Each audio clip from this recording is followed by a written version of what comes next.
जन्नत के पत्ते। क्या तुम खाओगी? उसने पूछा, मगर इनकार सुनकर उसने फल बहारे को थमा दिया। उसने अपने पर्स से पहले रुमाल निकाला, उससे खुबानी अच्छी तरह रगड़ कर साफ की, फिर खाने लगी। आयशेगुल की बहन। तुम्हें किसने बताया रोहेल के वलीमे का? उसे अचानक याद आया। दरीन क्योंकि ज़ेरे ज़मीन शहर में जहान ने जिक्र किया था। जब तुम उससे फ़ोन पे बात कर रही थी तो मैंने नहीं सुना था। मेरा ख्याल है कि वो वापस आ चुका है अपनी बीवी को लेकर। उसने आबरू सवालिया अंदाज में उठाई। हया ने उसे देखते हुए अस्बात में सर हिलाया। उसकी आंख के करीब लगा निशान देखकर ही तकलीफ होती थी। हम रोहेल के वलीमे तक वापस पहुंच जाएंगे ना जहान? हाँ श्योर, बस 2 दिन मज़ीद लगेंगे कप्पदोकिया में, फिर मुझे यहाँ से जाना है। वो बारह अपने पंजों पे टोकरी को उठाए अब ऊपर उठता जा रहा था।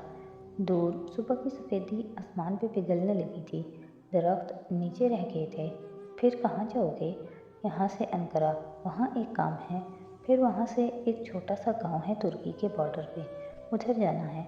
फिर उधर से शाम, तो अनकरा से डायरेक्ट शाम चले जाओ।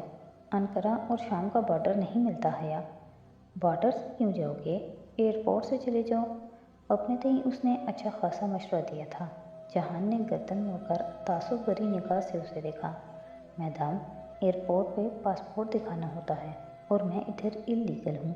बॉर्डर क्रॉस करके आया था रात में, ऐसे ही वापस जाऊँगा। उसकी रीढ़ की हड्डी में एक सनसनीखेज लहर दौड़ी। तुम गैर कानूनी तरीके से सरहद पार करके जाओगे? उसने दबी आवाज़ में दोहराया। वो दोनों अपनी ज़ुबान में बातें कर रहे थे। मुझे कानून की पासदारी पे कोई लेक्चर मत देना। मुझे इसी तरह वापस जाना है। शाम के लिए तुर्कों का वीज़ा दरकार नहीं होता, मगर पासपोर्ट दिखाना पड़ता है।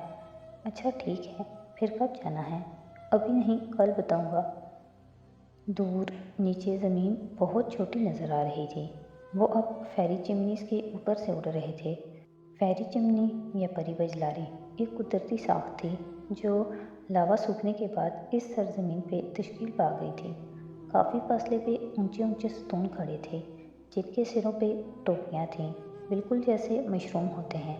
बस उन खेपों की डंडियाँ बहुत ऊंची थीं। मतलब हम बॉर्डर तक साथ जाएंगे हया, हम अनकरा तक साथ जाएंगे। ये बहुत है। तुम उधर आकर क्या करोगी? वो जैसे उकता गया। हमारी बात तुर्की तक हुई थी। डील डील होती है बस, हम बॉर्डर तक साथ हैं। वैसे तुम तो सिर्फ कप्पादोकिया देखने आई थी, नहीं? उसके अंदाज पे हया का दिल चाहा कि वो कहे, नहीं हरगिज़ नहीं, मगर अन्ना अन्ना हर दफ़ा आड़े आ जाती थी। हाँ, और अब तुम्हारी वजह से ज़्यादा दिन कप्पादोकिया में रह भी नहीं पाऊँगी, इसलिए उसे मेरा एहसान करताना। वो बेनियाजी से शाने उचका के बोली।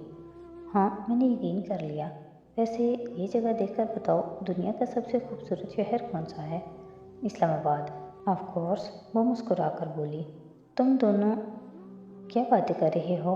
बहरे यकीनन इन दोनों से बोर होकर पिनार को मिस करने लगी थी। इंसान का अज़ल से अबद तक का मसला। उसे अपनी तारीफ़ करने वाले हमेशा से अच्छे लगते थे। मैं आता हूँ तुम्हारे पास। फिर वो हया की तरफ मुड़ा। उसे कुछ मत बताना, गलती से भी नहीं। फिक्र ना करो, मुझे राज रखने आते हैं। जहान ने एक नज़र उसको देखते हुए ताईदी अंदाज में सर हिलाया। वो एक नज़र बहुत अपनी अपनी सी थी, जैसे वो दोनों शरीके राज थे, अपने थे। राजों की अपनायत उसे बहुत अच्छा लगा था। तुम्हें लगता है मैं बहुत कम अक्ल हूँ, वो उसी खुशगवार मूड में कहने लगी।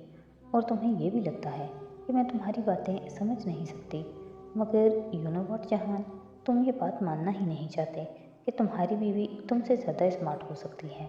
रवानी में तुम्हारी बीवी कब उसके लबों से निकला उसे पता ही नहीं चला। जहान इस सारे में पहली दफ़ा मुस्कुराया। मेरी बीवी जितनी भी स्मार्ट हो, मुझसे 2 कदम पीछे ही रहेगी। वैसे आपका पाँव कैसा है? मेरे पाँव को क्या हुआ? बिल्कुल ठीक तो है, उसने शाने उचका कर कहा। उसका पाँव इतना ही दर्द करता था जितना पहले दिन कर रहा था, मगर वो जाहिर होने नहीं देती थी। जहान ने मुस्कुराकर सर झटका और उठकर बहारे के साथ खाली जगह पर जा बैठा। जहान, इसे मत डांटना, मैं इसे लेकर आई हूँ। और फिर हया, तुम्हें मालूम है कि तुम कब अच्छी लगती हो? वो जो बोली जा रही थी एकदम रुकी, आंखें ज़रा सी हैरत से फैली। कब? जब तुम खामोश रहती हो। हया के होंठ भींच गए। वो चेहरा मोड़कर खामोशी से टोकरी के पार देखने लगी। वो दोनों अब धीमी आवाज़ में अपनी ज़ुबान में बातें कर रहे थे। बैलून अब बजलारी के ऐन ऊपर हवा में किसी कश्ती की तरह तैर रहा था।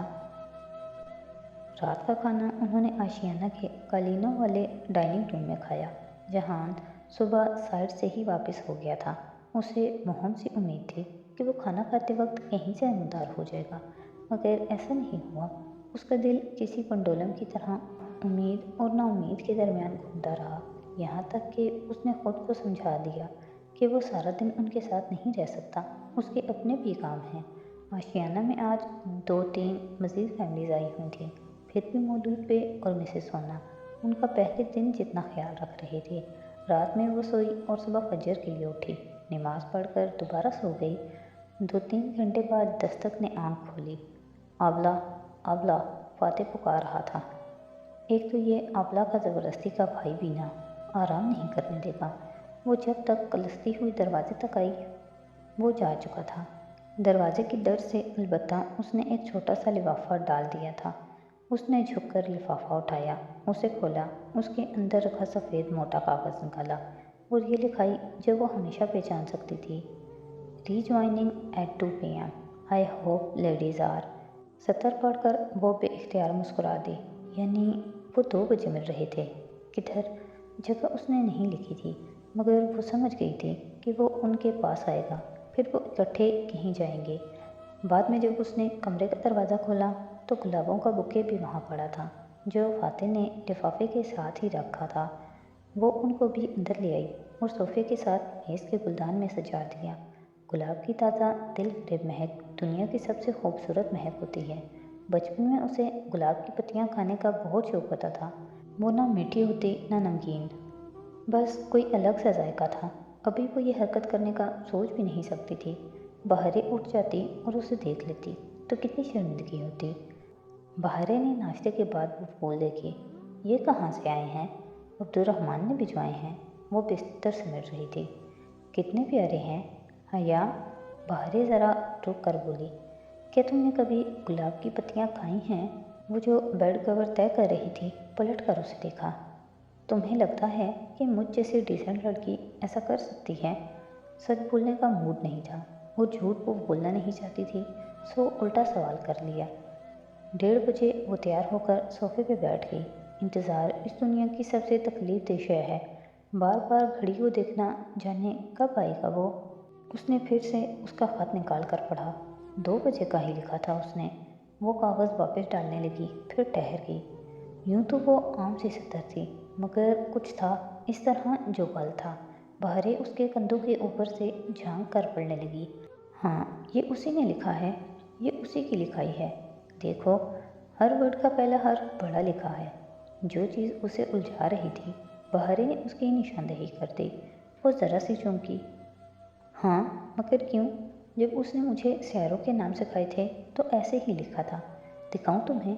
वो झट से अपना गुलाबी पर्स उठा लाई और अंदर से एक गुलाबी डायरी निकाली। फिर खोलकर एक सफ़ा हया के सामने किया। इस पे लिखा था, my very elegant mother just serve us 9 pizzas. ये क्या है? उसने अचंभे से वो इबारत पढ़ी। हर लफ्ज़ का पहला हर्फ बड़ा था। देखो, हर बड़े हर्फ से सैरे का नाम बनता है। माई के एम से मरकरी, वेरी के वी से वीनस, ई से अर्थ, और इसी तरह ये फ़िक्रा याद करने से मुझे सैरों की तरतीब याद हो गई। सुनाऊं? नहीं, मुझे ये देखने दो। उसने जल्दी से एक कलम उठाया और जहान के इस फ़िक्रे के हर बड़े हर्फ को नीचे उतारा। इससे भी कोई दूसरा फ़िक्रा बनेगा शायद। अल्फाज उसके लबों में रह गए। वो 6 हर्फ एक साथ लिखे हुए उसके सामने थे। IHLARA,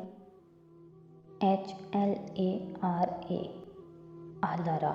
उसने भी यकीनी से दोहराकर बहरे को देखा। अहलारा। बहरे गुल चीखी। अल्लाह अल्लाह।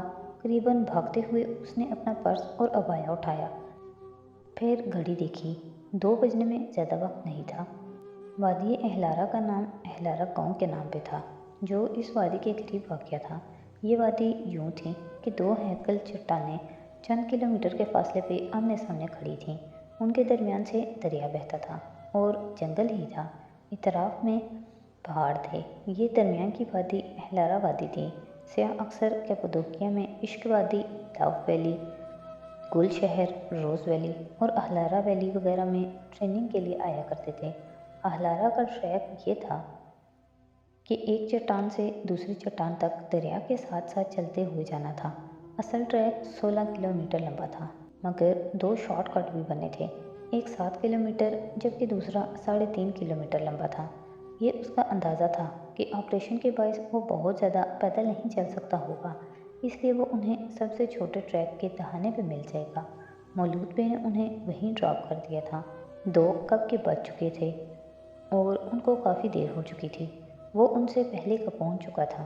سیاحوں کی چہل پہل میں بھی دور سے حیا نے اسے دیکھ لیا تھا۔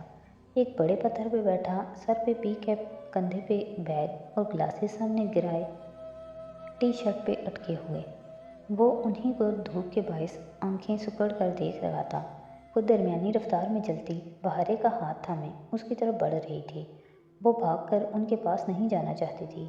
اسے جہان پہ غصہ تھا۔ کیا تھا اگر وہ انسانوں کی زبان میں بتا دیتا کہ اہلارا والی آنا ہے؟ اگر جو وہ یہ کوڈ نہ جان سکتی، اگر وہ جو نہ مل سکتی تب، لیکن تب بھی وہ اسی پہ ملبہ ڈال دیتا۔ آخر وہ اس جیسی اسمارٹ تھوڑی تھی۔ وہ دونوں اس کے قریب آئیں تو وہ اٹھ کھڑا ہوا۔ میری لغت میں 2 بجے کا مطلب 1:55 ہوتا ہے، اور اب ٹائم دیکھو۔ وہ سنجیدگی سے سرزنش کر رہا تھا۔ کاش اس کی یہ لغت کتابی شکل میں ہوتی تو وہ اسے اٹھا کر اف، اچھا پھر واپس چلی جاتی ہوں۔ خیر اب تو میں نے اتنا وقت ضائع کر لیا ہے، اب چلتے ہیں۔ ہاتھ سے درختوں کی جانب اشارہ کرتے ہوئے وہ خود بھی چل پڑا۔ تم نے مجھ سے پوچھا ہی نہیں کہ میں کیسی ہوں؟ بہارے نے احتجاجاً سے اپنی موجودگی کا احساس دلانا چاہا۔ سوری، تم کیسی ہو؟ بظاہر جھڑکنے کے وہ معذرت کرنے لگا۔ بہارے بہت اچھی کہہ کر اسے آشیانہ کے بارے میں بتانے لگی، جہاں دنیا کی سب سے اچھی لڑکی پناہ رہتی تھی۔ اچھا ہاں حیا، اس کی بات سنتے سنتے اس نے ایک دم حیا کو پکارا۔ وہ سوالیہ نگاہوں سے اسے دیکھنے لگی۔ تمہیں آئیڈیا نہیں ہوا کہ ہم نے ٹریک پہ جانا ہے؟ میں نے تو صبح ہی بتا دیا تھا۔ ہاں تو؟ اور تم ان جوتوں کے ساتھ آئی ہو؟ ذرا خفگی سے کہتے ہوئے اس نے حیا کے جوتوں کو دیکھا۔ حیا نے اس کی نگاہوں کے تعاقب میں نظر جھکائی اور ایک کرا اس کے لبوں سے نکلتی نکلتی رہ گئی۔ اللہ اللہ، وہ جلدی میں وہی سرخ ہیل پہن کر آئی تھی۔ ہاں میں ان جوتوں میں 2 گھنٹے پیدل چل سکتی ہوں، اور ڈی جی نے ہی تو کہا تھا کہ کوئی بھی چیز انسان کو نہیں ہرا سکتی جب تک وہ ہار نہ مانے۔ شور، تمہارا پاؤں ٹھیک ہے میرا پاؤں، چلو اب، وہ اکتا کر کہتی آگے بڑھ گئی۔ بہارے نے سلسلہ کلام وہیں سے جوڑ دیا۔